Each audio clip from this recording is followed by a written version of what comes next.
You are saying it? Yes. Environmentalists, for example. So, the very first word that we are having, that is the word protect, right? And the second word, like, we protect what? Why do we need to protect something? So we have the adjective, the first one that we just studied, that is pollution. And the second one here is contaminated, contaminated. And this one is not pollution, sorry, this is polluted. So here, protect, that is gọi là bảo vệ. Như vậy nói về những cái người mà làm việc trong môi trường học á, thì mình sẽ nói là những cái tiến sĩ môi trường học thì gọi là the environmentalists, sẽ bảo vệ cái môi trường của mình, ok, tại vì môi trường của mình đã quá ô nhiễm, ok, thì cái từ quá mà để nhấn mạnh cho tính từ thì chúng ta còn nhớ không, cái gì đó quá, cái gì đó, đây mình sẽ có những cái từ too much, okay, but too much is used for too much what, like too much money in the pocket right now, for example, too much water outside the street because it just rained, right? So too much something, we need to put something after too much. So here, this one, too much, but too much what? We need to have a noun after it, like too much sugar, too much water. But here, for the word polluted, polluted is not a noun in English, it is the word for you to use after am is are, okay? So polluted is, okay, an adjective, so we need to use too, like you are too good, you are too smart, you are too beautiful, you are too handsome, okay?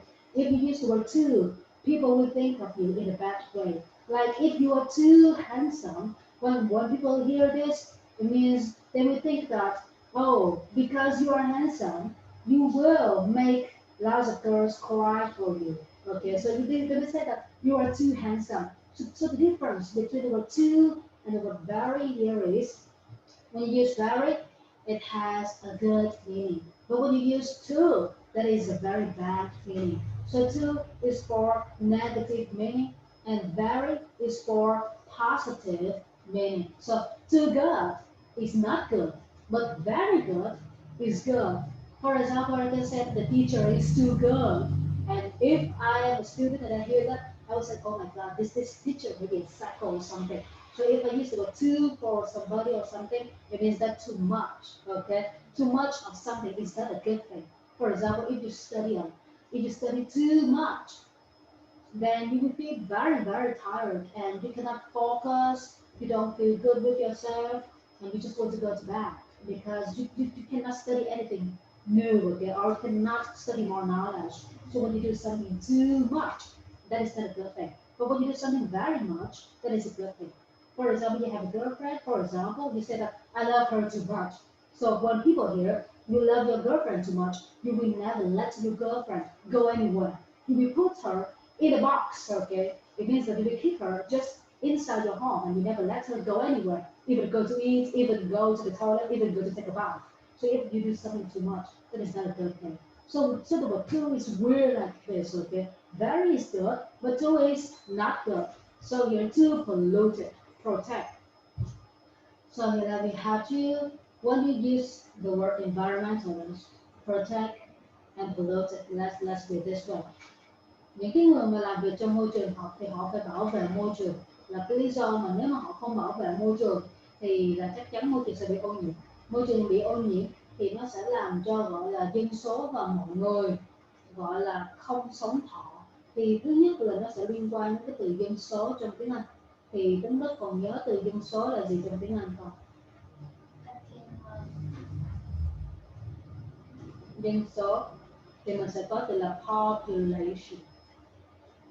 Có một số anh chị sinh viên học qua vừa mới học dân số và đọc thành cái từ pollution luôn. Thì cái từ mà gọi là cái sự ô nhiễm trong tiếng Anh nó lại na ná với cái từ dân số. Từ sự ô nhiễm thì người ta sẽ đọc là pollution, còn dân số thì người ta sẽ đọc là population.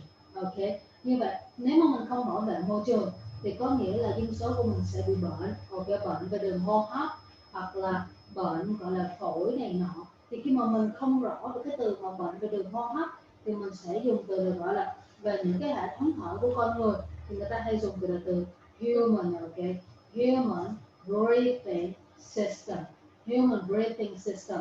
Như vậy nếu mà bệnh như thế này thì là mình phải gọi là triệt để liền không thôi là nó sẽ giống như cái nạn ở đây gọi là Covid-19, thì mình có cái từ gọi là nạn dịch. Nếu mà mình không có cắt cái phần bệnh này thì nó sẽ trở thành nạn dịch. Thì nạn dịch người ta đang dùng từ là pandemic. Còn một bệnh căn bệnh bình thường thì người ta căn bệnh nặng người ta sẽ dùng từ disease cho cái gì đó nó rất là serious. Còn bệnh bình thường thì người ta sẽ dùng từ sickness hoặc là illness trong tiếng Anh. Thì ở đây ví dụ mình nói là nếu những nhà môi trường học, nếu nhà môi trường học không bảo vệ môi trường thì sự ô nhiễm sẽ ảnh hưởng đến dân số rất lớn. Thì mình sẽ có cái từ ảnh hưởng là gì trong tiếng Anh không đó? Đây là từ ảnh hưởng thứ nhất, Tuấn Đức sẽ được học là từ influence, yes. Từ thứ hai mình sẽ có động từ là impact. Động từ thứ ba mình sẽ có là động từ affect. Okay, influence, impact and affect thì mình gọi là ảnh hưởng xấu đến cái gì đó. Thì khi mà Tuấn Đức muốn diễn tả được cái action của mình để làm như thế nào, how is my action? Do I perform well or do I perform badly? Do I do something well or do I do something badly? Do I do something excellently or do I do something horrible? Okay, so first we had the word well and the adjective that is and the antonym of it that is badly. Như vậy khi mình làm cái gì đó tốt hoặc là khi mình làm cái gì đó xấu thì mình sẽ có một cái action verb trong tiếng Anh. Action verb thì nói đến cái gì mà nói đến hành động thì cái tính từ đó nó luôn luôn phải kết thúc bằng boolean trong tiếng Anh, chứ không ai nói là study good hết, người ta phải gọi là study well. Tại vì trong tiếng Anh từ good thì nó không bao giờ có dạng goodly trong tiếng Anh. Goodly là wrong, nó chỉ có dạng well trong tiếng Anh. Bad thì có dạng badly, thì mình chỉ cần học thuộc, không mình gặp nhiều từ thì mình sẽ biết. Thì ở đây là tôi gọi là sự ô nhiễm sẽ ảnh hưởng xấu đến gọi là dân số, thì tính đất rác con này như thế nào đi? The population affects, so No, the population is about people. The pollution is about environment, right? Maybe you are confused. Sự ô nhiễm ảnh hưởng xấu đến dân số. Như vậy tính đất phải coi coi A ô nhiễm B, thì ở đây mình sẽ có công thức là cái gì ô nhiễm cái gì, thì mình sẽ dùng một trong những từ này ở phía sau. Như vậy ô nhiễm xấu hoặc là ô nhiễm tệ, thì ở đây badly, influence hoặc là influence, cái gì overall. Như vậy ở đây nói đến ảnh hưởng là chắc chắn là ảnh hưởng xấu rồi, chứ không bao giờ ảnh hưởng tốt cả. Như vậy sự ô nhiễm ảnh hưởng xấu đến dân số thì tính đức nói như thế nào? The effect pollution badly. The effect pollution badly. But we are talking about the pollution badly affect what? This sentence is something wrong with the sentence, okay? We are talking about what affects what. Like I affect you in a good way because I am a teacher and you are a student. So I influence you in a good way. Or I can say that I influence you very well. I don't badly influence you. So the question here is, the pollution affects the population in a good way, or the pollution affects the population in a bad way? In the bad way. Yes, okay. So can you make up your sentence again, because this sentence is very wrong, okay? Thì ở đây mình sẽ nói là cái sự ô nhiễm ảnh hưởng xấu đến con người trong tiếng Anh. Thì thứ nhất là gọi là sự ô nhiễm ảnh hưởng xấu đến con người. Thì cái gì ảnh hưởng cái gì? Thì ở đây người ta đang đề cập là đến cái từ sự ô nhiễm, ok? Rồi ảnh hưởng xấu đến con người. Thì cái khía cạnh thứ nhất là sự ô nhiễm, cái khía cạnh thứ hai là con người. Do đó Tuấn Đức nói là trong tiếng Anh khi mà Tuấn Đức học lên cao thì nó có một cái mối quan hệ với tiếng Việt, là tiếng Việt mình nói như thế nào thì tiếng Anh nó nâng cấp nó nói y chang như vậy. Chỉ có một cái là có khi từ nó đảo cái từ thôi. Ví dụ như là gọi là học sinh giỏi thì người ta sẽ gọi là excellent student, chứ không phải giống như một số bạn dịch là student excellent. Ok, như vậy ở đây sự ô nhiễm ảnh hưởng xấu đến con người thì tính nước rác như thế nào? The effect. Sự ô nhiễm là chủ ngữ, ảnh hưởng xấu đến con người là vị ngữ. Như vậy cái gì ảnh hưởng cái gì là cái thứ nhất. Cái thứ hai mình biết được là cái từ, cái hành động ảnh hưởng là influence, impact và affect, thì cái đây cái tính nước rác như thế nào? The pollution Yes, affect to human. yeah, very good too. Human, yes. Nhờ ở đây tính nước nhìn nhé. Cái này thì người ta thấy là A influence, B không có to. Như vậy khi mà người ta nói trong tiếng Việt á, người ta sẽ có là ảnh hưởng đến ai đó, nhưng mà trong tiếng Anh theo công thức mà mình học rồi theo cái cách nói của người nước ngoài, người ta không dùng to trong cái từ influence. Ví dụ I influence you, not I influence to you. Okay, so here we should delete the word to.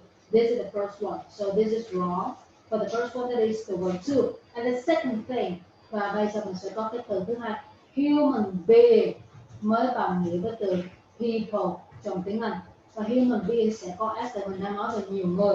Còn nếu mà tiếng Đức dùng cái từ human, người ta sẽ hiểu là what you are talking about animal and human. So cái từ human là sẽ cho biết là you are an animal or you are a human. For some students they will say that are you human or are you dog or cat? Okay, so the word human to say that are you a human or are you an animal? And this is a very impolite question for you to ask. So human được gọi là liên quan đến con người. Thì cái từ human không được dùng giống như là từ people. Human là cái từ mà tiếng Đức sẽ dùng để phân biệt coi cái đó là con người hay là động vật. Và khi người ta dùng từ human là người ta sẽ sử dụng to be armies are mới cộng cho từ human. Ví dụ như we are human, you cannot talk to us like we are dogs and cats, for example. Okay, because for some people when they get angry they will talk to you in a very rude way. They will use bad words to talk to you and make you feel very scared, very afraid, and very disrespectful, and you want to cry. So if some people treat you as you are an animal, you should get away. You shouldn't play with those kind of people anymore. So here we have the word human. I can say that I am human. Stop treating me like this. Do you understand me? Yes. So human, cannot use that. You cannot use human or people. Human is the word for you to say that you are an animal or human being. Okay. So to say that the pollution affects to no. This is the thing that you should say. The pollution affects human being. Do you understand me? Yes. Okay. Và cái từ mà affect ở đây thì trước đây khi tiếng Đức đã học rồi. Cái gì mà nó đến giống như là danh từ một số ít đó, hoặc là không đếm được. Tại vì sự ô nhiễm mình nó có thể đếm được một không khí ô nhiễm, hai cục không khí ô nhiễm, ba cục không khí ô nhiễm, nó rất là kỳ cục rồi thì không ai nói như thế hết. Như vậy cái gì mà gọi là danh từ không đếm được thì người ta sẽ gọi là uncountable noun. Count 1, 2, 3, but I cannot count, so I can use the word uncountable noun. Như vậy cái gì mà uncountable noun hoặc là tiếng Đức nhớ đến he, she, it, thì khi nói về hiện tại thì mình sẽ có một cấu trúc là sau cái động từ của mình đọc á, thì nó sẽ có ở phía sau. Ví dụ như he goes to school, chứ không phải là he go to school. She wants to eat, not she wants to eat. Do you understand me?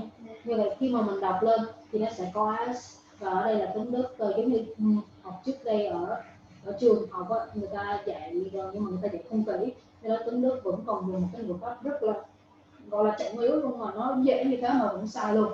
Do đó đối với cái này là danh từ không đếm được hoặc she it thì verb. Còn một danh từ một số nhiều ok, hoặc là I, we, you, they thì no s, động từ bình thường thôi. This is not the noun, this is the verb, sorry. Và khi mà gọi là danh từ mà có ẩn cộng cho danh từ thì ẩn là tượng trưng cho number one.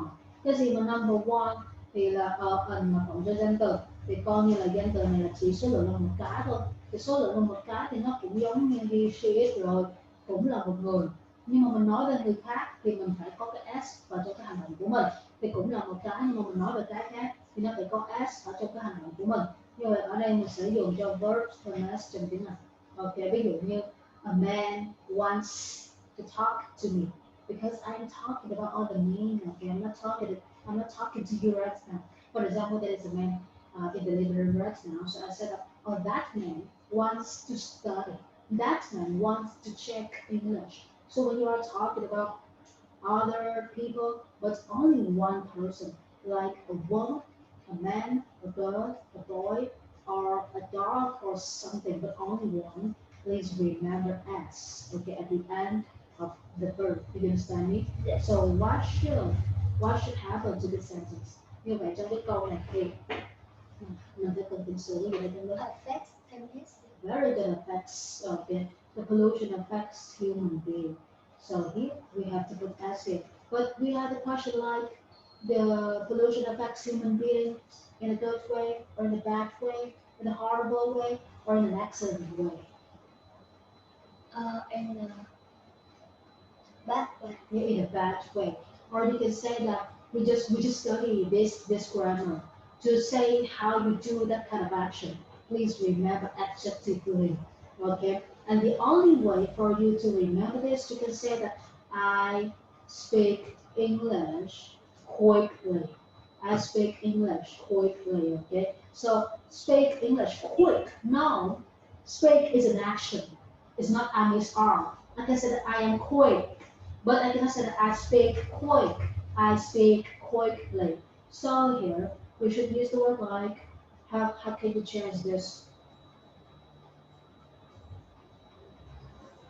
Uh, I want you to use the word badly in this sentence. So how can you change this sentence to this sentence? I speak English badly. Very good answer. Oh my God. We're not talking about English. Tim, we're talking about the pollution. Get back. The, Where are you? the pollution Yes. affects human beings badly. Very good. Human beings badly. And please pay attention to this. Because when you are taking the Cambridge exams or IELTS exams, every is very important because you cannot everywhere. You need to at the right place. So you not humans beings, no, human beings. Okay, please remember this. So here, như vậy cái sự ô nhiễm nó ảnh hưởng đến con người gọi là theo có một cái chiều hướng rất là tồi tệ. Thì cái từ mà badly là một cái từ mà gọi là dễ dãi nhất cho mình, là dễ dãi nhất cho mình, ok. Và bằng nghĩa với từ này, từ bad thì nó sẽ bằng nghĩa với từ horrible.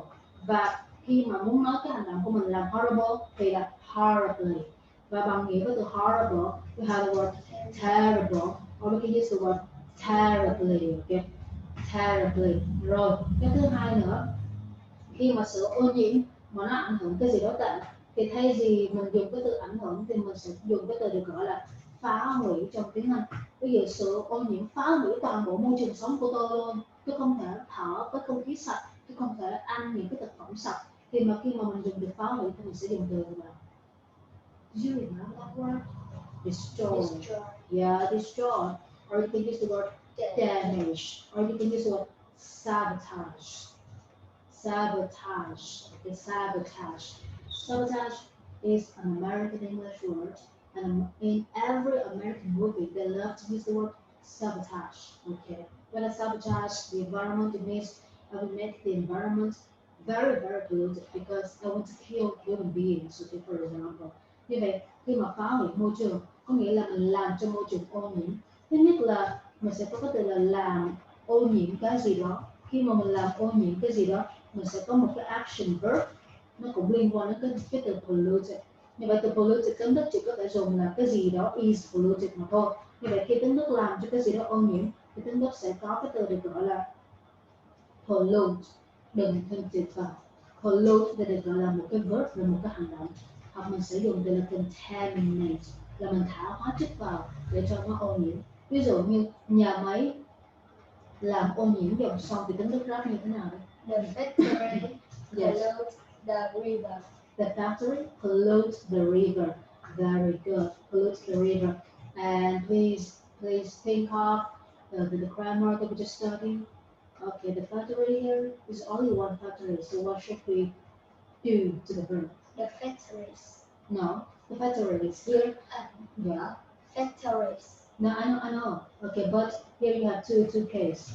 First, you can use the factory only one. Second, you can use the factories, okay, many, and pollute the river. But what we just study here is what I want to talk about he, she, it are only one person or only one thing. I need to add s at the end of my action verb, okay? Yes. So here the factory pollute? No. What should happen? The factory pollutes. Very good, close the river. Okay, and this is the very first way that I can use in my speaking. And the second one, I can say that the factories, yeah, I want to say many factories, not only one factory. Okay, so this is the second way. Because when you want to say about many things, verb, no S. Only one thing, verb S. Do you understand me? Yes. Yes, very good. Okay. Oh, wow. So I need to stop the recording.